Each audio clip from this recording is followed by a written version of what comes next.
정룡은 잠깐 이야기를 나누고 가라던 장비를 뒤로하고 인맥의 다음 관문을 향해 발걸음을 떼었다. 그런데 몸이 갑자기 붕 뜨는 기분이 들었다. 순간적으로 주변의 공기가 흔들리고 눈을 번쩍 뜨자 조금 전의 광경이 씻은 듯 사라지고 사방이 푸른 안개로 가득했다. 이건 뭐지? 꽝! 갑자기 단전에서 폭발하듯 기운이 솟구쳤다. 아니, 이건 역류하는 거잖아. 정룡은 급히 기운을 눌렀다. 이젠 관문을 돌파하며 남은 잔기가 인맥으로 몰려들면서 기운의 흐름이 꼬여버린 것이었다. 호흡이 딱딱 끊기고 폐가 조여드는 느낌이 들었다. 운기를 이어가려 하면 할수록 기운이 역방향으로 치솟아 갈비뼈 밑이 뜨겁게 타올랐다. 이러다간 폭주한다. 일단 후퇴하자. 공간이 일렁이며 눈앞이 뒤집혔다. 심장이 미친 듯이 뛰고 맥이 제 멋대로 요동치고 있었다. 그는 무릎을 꿇었다. 현실인지 환상인지 분간할 수 없었다. 사부 독구왕이 전해준 응급 운기법이 떠올랐다. 숨을 거꾸로 들이마시듯 깊이 끌어당겼다. 입으로는 흡, 코로는 회. 단전의 불덩이를 거꾸로 밀어넣어 태양 같던 양기를 일시적으로 식히는 운기법이었다. 한순간 가슴을 찢던 열기가 차갑게 가라앉기 시작했다. 미친 듯이 흔들리던 기류가 방향을 바꿔 단전으로 되돌아갔다. 정룡은 간신히 기혈의 폭주를 진정시켰다. 이때 느닷없이 사부의 목소리가 들려왔다. 내가 말했지. 청룡아, 넌 용이 될 발자라고 말이야. 그런데 청룡아, 지금 넌 이무기야. 용이 되고자 하는 이무기 말이다. 사부님, 방금 나 하마터면 생명줄 놓을 뻔했어요. 모르세요? 정룡이 마음속으로 소리쳤다. 그러건 말건. 아, 그놈 참, 애들처럼 징징거리긴 그럴 줄 알고. 이 사부가 운기법 가르쳐 줬잖아. 사내 자식이 별걸 가지고 사부 잘 만나서 용이 되는 건데. 골백번 고맙다고 해도 모자를 파네. 뭐 듣고 보니 나쁘진 않다. 맞다. 세상에 공짜가 어디 있겠어. 아니 이 정도면 사부 말대로 거의 공짜인가? 정룡은 사부의 달달한 말이 뇌리를 적시자 다시 투기가 솟아오르는 것을 느꼈다. 정룡은 기운이 회복되자 진군의 나팔을 불며 맹렬하게 나아갔다. 꽝, 꽝꽝, 꽝꽝. 드디어 요새의 성체 한쪽을 부수고 기운이 진입했다. 그러나 승리의 개가도 잠시 기운이 단중 부근에 이르자 또다시 고통이 폭포수처럼 덮쳐왔다. 컥! 반탄되며 역류하는 기운에 오장 육부가 뒤틀리고 고통으로 정신이 아득해졌다. 여기서 멈춰. 잘못되면 넌 죽어. 정말 죽고 싶니? 난 죽으면 죽을 테다. 정룡은 이를 악물었다. 견뎌야 한다. 이 고통은 나를 죽일 수 없다.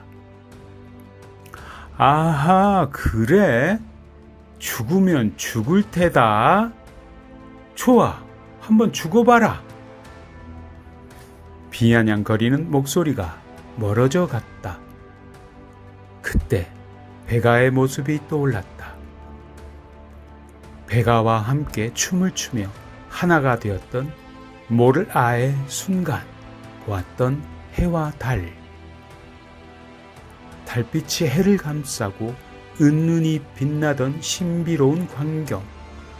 순간 정룡의 뇌리에 번개가 내리쳤다. 거부하는 것이 당연하지. 단중은 부숴야 할 성체가 아니라 열어야 할 자물쇠였다. 단중을 함부로 부쉈다간 이 생명 끝이었다. 단중은 한마디로 표현하면 긴 밤 서방님을 기다리는 새색시였다. 당연히 삐진 새색시 옷깃을 열 수 있는 것은 봄바람 같은 양의 기운. 생각과 함께 정룡은 맹렬하게 몰아치던 태양기의 운용을 멈췄다.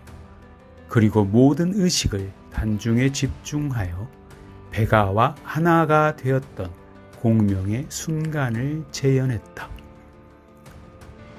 그의 현천지기 깊은 곳에서 고요한 진음의 기운이 서서히 모습을 드러냈다.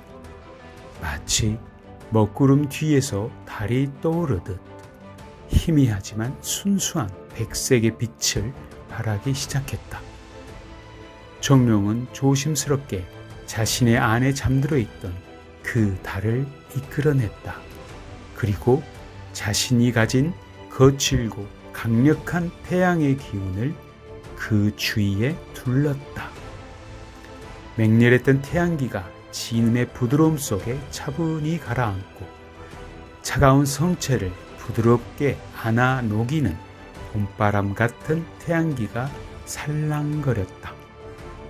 정룡은 이 새로운 기운을 다시 단중으로 보냈다. 예상대로 저항은 여전했다. 하지만 이전처럼 맹렬한 충돌은 일어나지 않았다. 잠시 고요하지만 팽팽한 대치가 이어졌다. 변화는 아주 미미하게 시작되었다.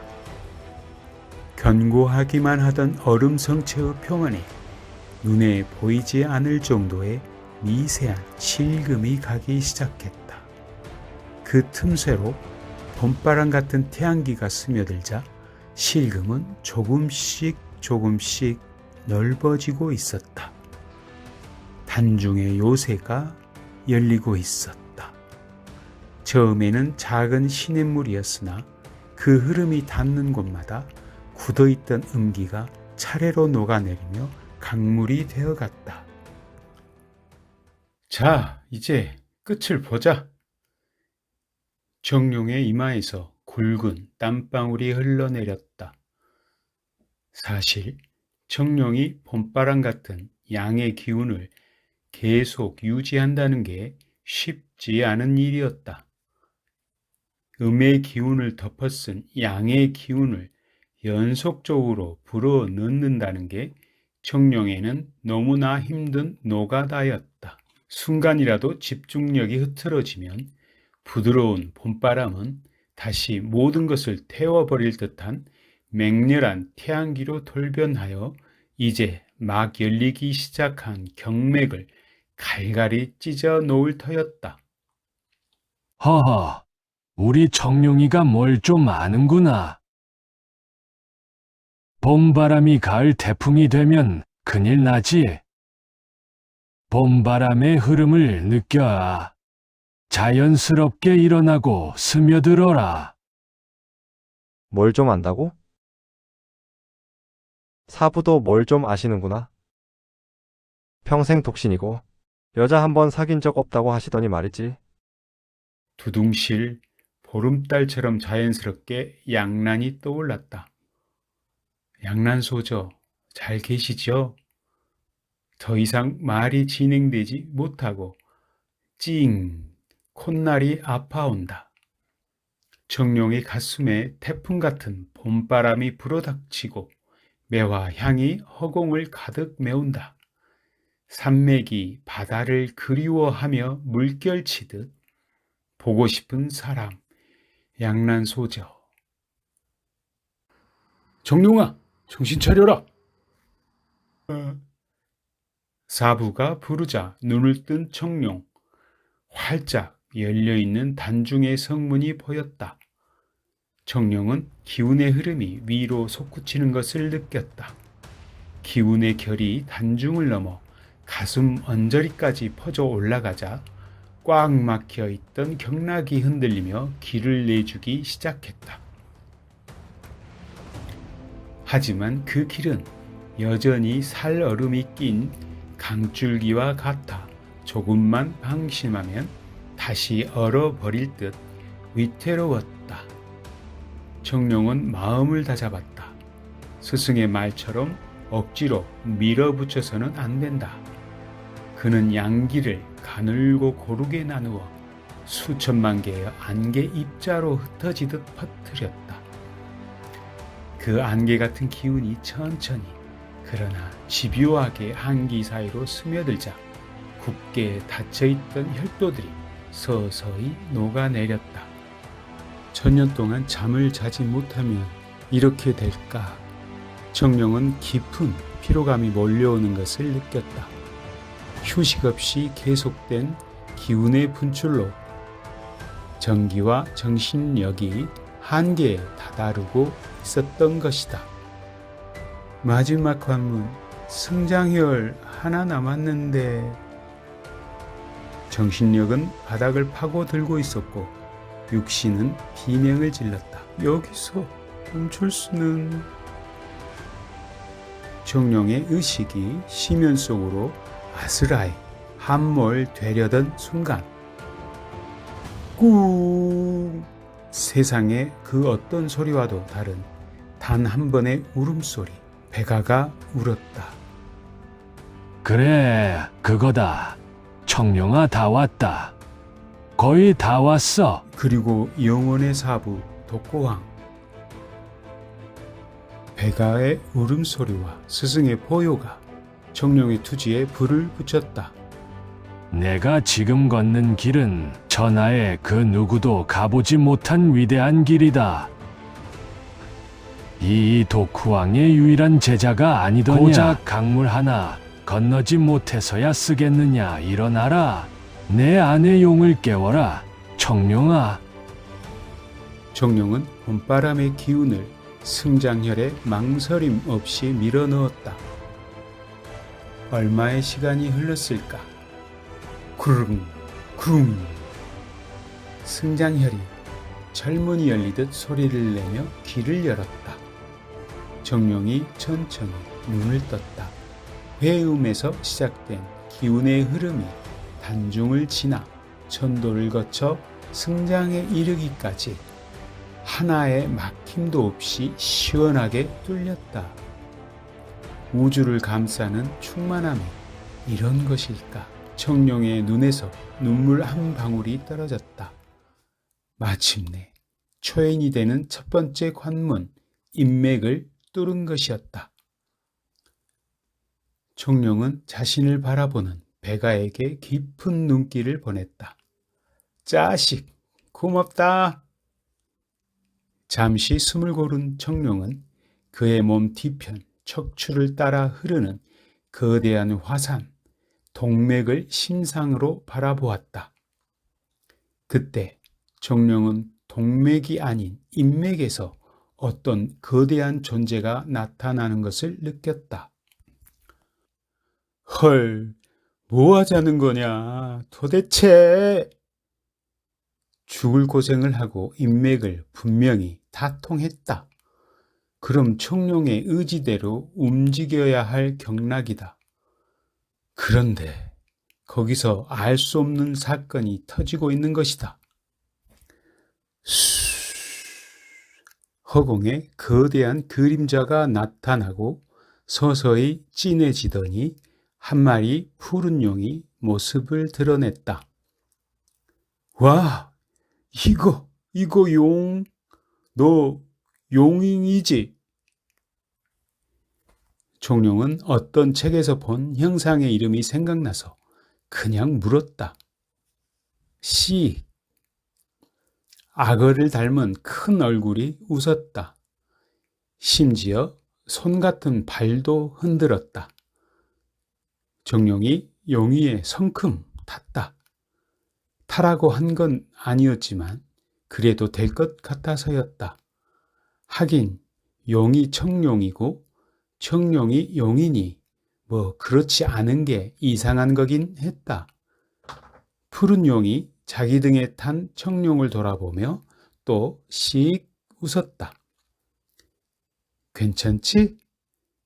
청룡이 푸른 용의 수염 끝을 잡으며 말했다. 이번에도 푸른 용이 콧김을 뿜으며 웃었다. 좋았어. 그럼 가보자고.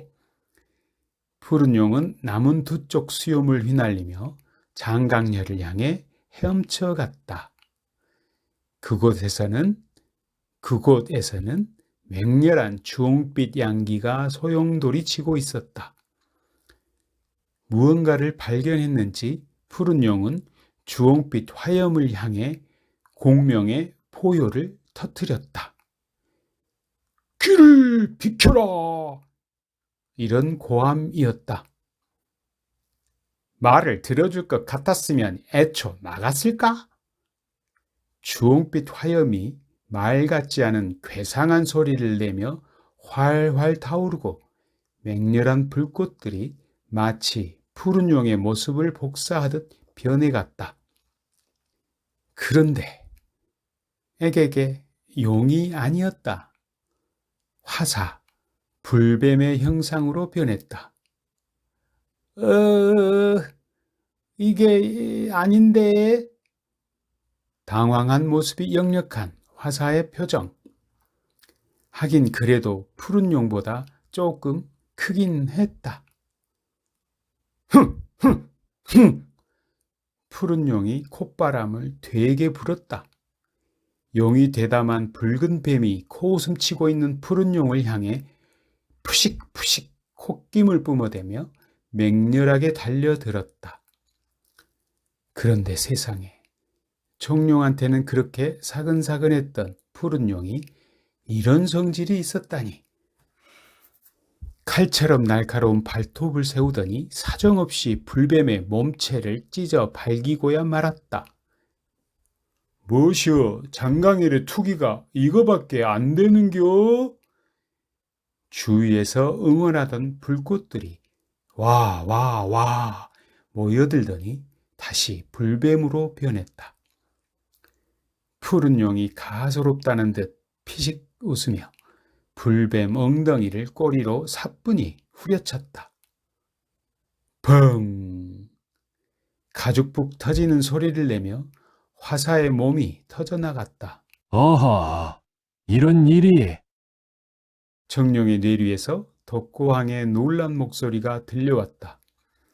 용이 뱀을 잡는지 왼수 잡듯 그러느냐. 다 내 일부니까 그냥 품어라. 그것이 동맥을 정복하는 첫 번째 열쇠니라. 푸른 용이 고개를 이쪽 저쪽으로 돌렸다. 그저 몸을 한번 풀어본 것 뿐이라는 표시였다. 푸른 용이 힐끗 불뱀을 보더니 불뱀의 몸뚱아리를 칭칭 감았다. 이래저래 맞고 터지고 잔뜩 주눅이 든 불뱀은 푸른 용이 뭘 하든 죽여줍쇼 꼼짝하지 못했다. 치! 푸른 용의 차가운 비늘이 불뱀의 화염에 닿아 타는 듯한 소리가 났지만 푸른 용은 전혀 개의치 않았다. 아니, 가만 보니 푸른 용은 누가 볼까 눈가를 이리저리 굴리며 어떤 작업을 몰래 하고 있었다. 시간이 지나자 맹렬하던 주홍빛은 점차 색을 잃어가고 불꽃들이 푸른 용의 검푸른 비늘 속으로 완전히 흡수되어 사라져갔다. 끝! 푸른 용이 트림을 거하게 했다. 잘 먹은 탓인지 푸른 용의 때깔이 선명해진 것 같다. 실뱀 한 마리 잡아먹고 으쓱하는 용이라. 청룡은 자신을 용이라고 생각하는 자신이 이상하게 생각되었지만 그러려니 했다. 소식적부터 청룡의 인생은 헷갈림의 연속이었다. 뭐 독수리면 어떻고 불뱀, 푸른 용이면 어떠랴. 나는 나다. 나는 청룡이다. 운명아, 길을 비켜라. 쪼로롱. 하늘에 푸른 용의 고함 소리가 병력같이 울려 퍼졌다. 푸른 용은 여새를 몰아 척추의 길을 따라 솟구쳐 올랐다. 올라갈수록 경맥을 채워가는 주홍빛 양기의 격이 달라지고 있었다. 뭔가 공간을 압도하는 존재감. 장강열의 불뱀이 산에 들불 정도였다면 지금 느껴지는 것은 대지를 불태우는 용의 숨결이었다. 푸른 용이 명문혈, 생명의 문이라 불리우는 관문 앞에 섰다. 여긴 뭘 준비했으려나? 제발 그냥 좀 쉽게 넘어가자, 응? 얘들아. 정룡이 심상치 않은 분위기를 느끼며 애원하듯이 말했다.